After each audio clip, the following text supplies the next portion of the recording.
വളരെ വലിയൊരു കോംപ്ലിക്കേറ്റഡ് എന്ന് തോന്നിപ്പിക്കുന്ന തെറ്റിദ്ധരിപ്പിക്കുന്ന ഒരു ക്വസ്റ്റ്യനാണ്. സിമ്പിളായിട്ട് ചെയ്യാം ഇത്. ഓക്കെ, ഇവിടെ അതെ റൂട്ട് എക്സ് കണ്ടില്ലേ, ഇവിടെയൊക്കെ റൂട്ട് എക്സ് കയറി വന്നിട്ട് നമുക്ക് ആദ്യം റൂട്ട് എക്സിന് ഒഴിവാക്കാം. ഇതിനകത്ത് 2 സബ്സ്റ്റിറ്റ്യൂഷൻ വരുന്നുണ്ട്. റൂട്ട് എക്സിന് പകരം യു എന്ന് കൊടുത്താൽ താഴത്തെ 1/√x ഉണ്ടല്ലോ, അത് പോകും നമുക്ക് നേരത്തെ മനസ്സിലായല്ലോ. അപ്പോൾ ഞാൻ റൂട്ട് എക്സിന് യു എന്ന് കൊടുത്തു. അത് വെച്ചിട്ട് നമുക്കൊന്ന് മാറ്റി എഴുതി നോക്കാം. അപ്പോൾ എന്ത് വരും? 2 സൈഡും ഡിഫറൻഷ്യേറ്റ് ചെയ്ത് കഴിഞ്ഞാൽ 1/2√x dx എന്ന് വരും. നമ്മുടെ കയ്യിൽ 1/√x dx ഉള്ളൂ. അതുകൊണ്ട് ഞാൻ 1/√x dxന് 2 കൊണ്ടുപോയി കഴിഞ്ഞാൽ 2du എന്ന് എഴുതി.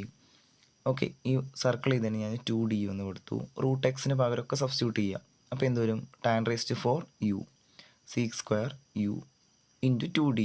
ഇതിൽ 2 ഞാൻ പുറത്തെടുത്തു, വെറും കോൺസ്റ്റൻ്റ് അല്ലേ. ഇനി ബാക്കിയുള്ള നോക്കി നോക്കാം. tan⁴u sec²u du അല്ലേ, ഏതിൻ്റെയോ ഡെറിവേറ്റീവ് ഇപ്പോഴും അതിനകത്ത് തന്നെ കിടക്കുന്നുണ്ട്. ടാനിൻ്റെ ഡെറിവേറ്റീവ് എന്താണ്? sec²x അല്ലേ. അപ്പോൾ tan യുവിൻ്റെ ഡെറിവേറ്റീവ് എന്തായിരിക്കും? sec²u ആയിരിക്കും. സോ tan യുവിന് ഞാൻ സബ്സ്റ്റിറ്റ്യൂട്ട് ചെയ്താൽ അതിൻ്റെ ഡെറിവേറ്റീവ് sec²u ഇവിടെ അല്ലേ. അടുത്ത സബ്സ്റ്റിറ്റ്യൂഷൻ അതാണ്.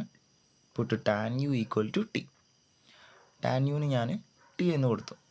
എന്താ ഡിഫറൻഷ്യേറ്റ് ചെയ്താൽ വരിക? tan യുവിൻ്റെ ഡിഫറൻഷ്യേറ്റ് ചെയ്ത് കഴിഞ്ഞാൽ ഡെറിവേറ്റീവ് എന്താ? sec²u. അപ്പോൾ ഒരു du കൂടെ കൊടുക്കുക. ടീൻ്റെ ഡെറിവേറ്റീവ് dt എന്ന്. ഓക്കെ, അപ്പോൾ സബ്സ്റ്റിറ്റ്യൂഷൻ ശേഷം എന്താ വരും നോക്കി നോക്കാം.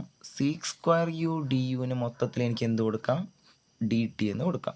ഈ ബോക്സ് ഇതിന് പകരം ഞാൻ dt എന്ന് കൊടുത്തു. tan⁴uവിന് ഞാൻ tan u t ആയതുകൊണ്ട് tan⁴u t⁴ എന്ന് എഴുതി.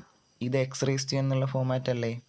അപ്പോൾ പവർ ഒന്ന് കൂട്ടി ആ നമ്പർ താഴെ എഴുതി. t⁴ ആയിരുന്നു, t⁵5/5 എന്ന് എഴുതി. ഇനി നമുക്ക് ഫൈനൽ ആൻസർ ആയി.